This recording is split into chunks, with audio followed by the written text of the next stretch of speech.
Welcome to The Explainer. Okay, quick question for you. Did you know that a baby's brain literally doubles in size during its very first year of life? Crazy, right? Well, today we're taking a super fascinating journey to connect the dots between that raw, microscopic brain data and the practical, everyday lessons that future educators like so many of you need to thrive.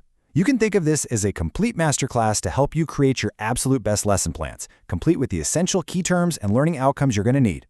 We are going to explore exactly how a child learns, moving all the way from the tiny cellular level right up to the complex behaviors we see in our students every single day. So how exactly has recent brain research enlightened our knowledge of child development? That right there is the core mystery we're going to solve today. For the longest time, education was based purely on observation. We just had to guess. But today, thanks to neuroscience and incredible tools like MRIs, we can actually see the living brain at work. We can literally watch how a child's brain develops from birth all the way through adolescence. And let me tell you, having that biological knowledge, it completely transforms how we should approach teaching, childcare, and early childhood stimulation. It's a total game changer. All right, let's dive right in. Here's our roadmap for today. First, we'll examine the brain's building blocks. Second, we'll look at timing and brain development. Third, we'll cover how we actually acquire knowledge. Fourth, we'll discuss mastering executive functions, and finally, we'll wrap up with essential life skills. Starting off with Section 1, the brain's building blocks, the biology of learning. To really get how children learn, we first have to ask ourselves, what is the actual physical machinery driving a child's cognitive engine?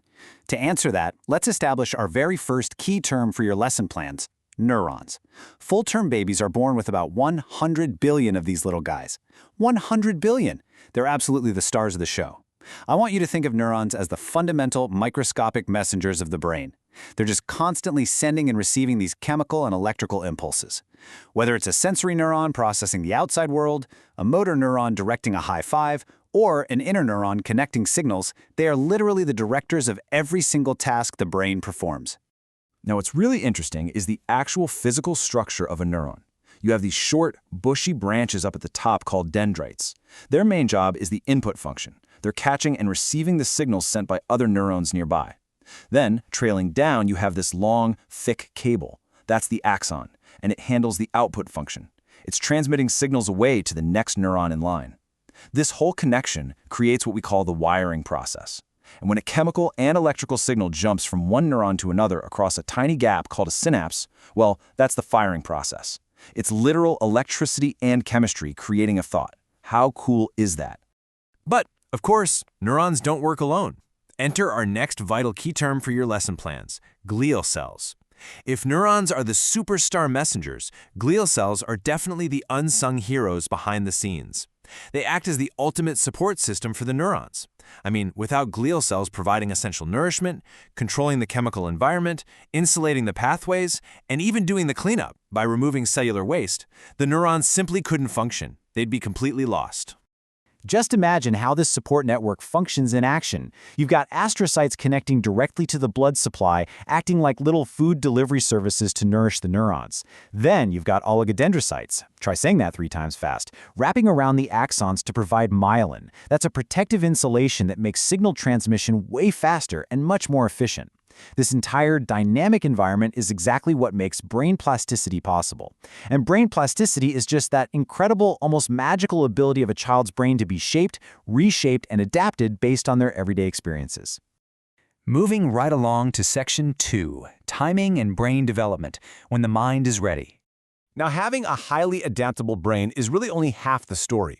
The timeline of a child's life and the exact timing of their experiences honestly changes everything.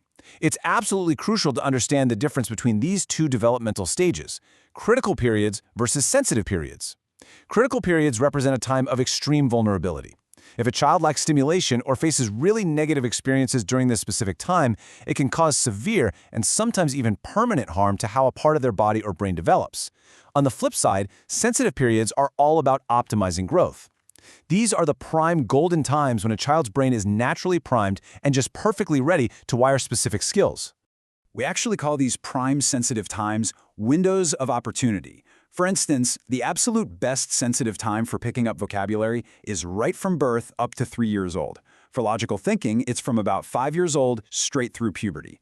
Now, for the future educators watching, understanding these specific windows is a vital learning outcome when you're mapping out your early childhood lesson plans. Listen to this. If we miss providing quality, engaging experiences during these windows, the brain might actually just prune away those unused neural connections. Yep, they just disappear. So your lesson plans are literally shaping the physical wiring of their brains during these windows. No pressure, right? All right, Section 3, How We Acquire Knowledge, Categorizing Learning.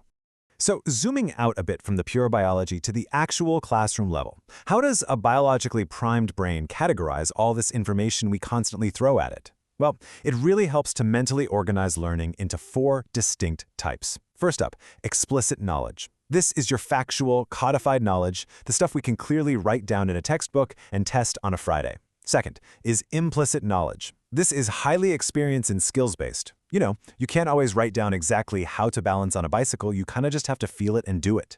Third is scientific knowledge, which is the ability to create entirely new knowledge, make discoveries, and advance our processes. And finally, fourth, knowledge about experts. This is basically your knowledge network, knowing exactly who holds the right information when you don't have it yourself. Kids learn this one super quickly. They know exactly who to go to for math help and exactly who to go to when they just want a snack. Let's see how all of this builds into our next core concept for your toolkit, developmental tasks. When you sit down to create a really effective lesson plan, remember that true knowledge acquisition isn't just about rote memorization of old facts. It's intimately tied to these holistic developmental tasks. A child's actual readiness to learn is driven by 3 intersecting forces. You've got their physical maturation, the social pressures all around them, and of course their own inner pressures and drives.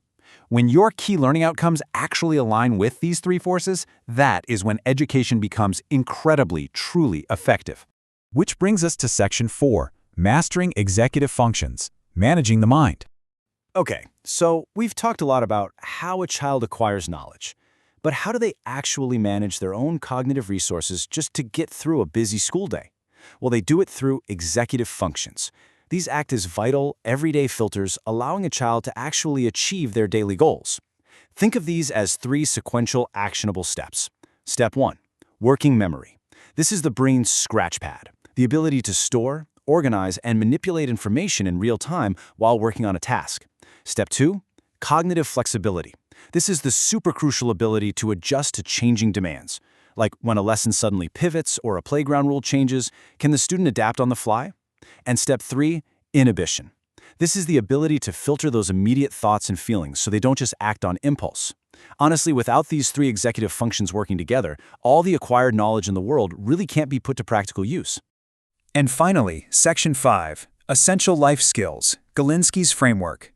Let's bring this whole narrative fully into the real world by looking at how early childhood expert Ellen Galinsky frames the ultimate goals of education. Galinsky identified 7 essential life skills that sit directly on top of those biological executive functions we literally just discussed. They are focus and self-control, perspective taking, communicating, making connections, critical thinking, taking on challenges, and self-directed learning. Honestly, this perfectly summarizes our entire journey today. The microbiology we started with, those neurons, glial cells, and synapses firing away during those critical windows of opportunity, all of it, every single bit, serves to build this macro behavior. This right here is the blueprint for a well-rounded, capable student who is fully prepared for the pressures of modern life. I want to leave you with a final thought to kind of turn this lesson back onto yourself. Of Galinsky's 7 essential life skills, which one do you personally find the most challenging in your own lifelong learning journey? Take a second to think about that. Because as you use these key terms and learning outcomes to create your own amazing lesson plans, remember that thanks to brain plasticity, learning isn't just for children. It is an ongoing, lifelong process for all of us. Keep learning, keep adapting, and I will see you in the next explainer.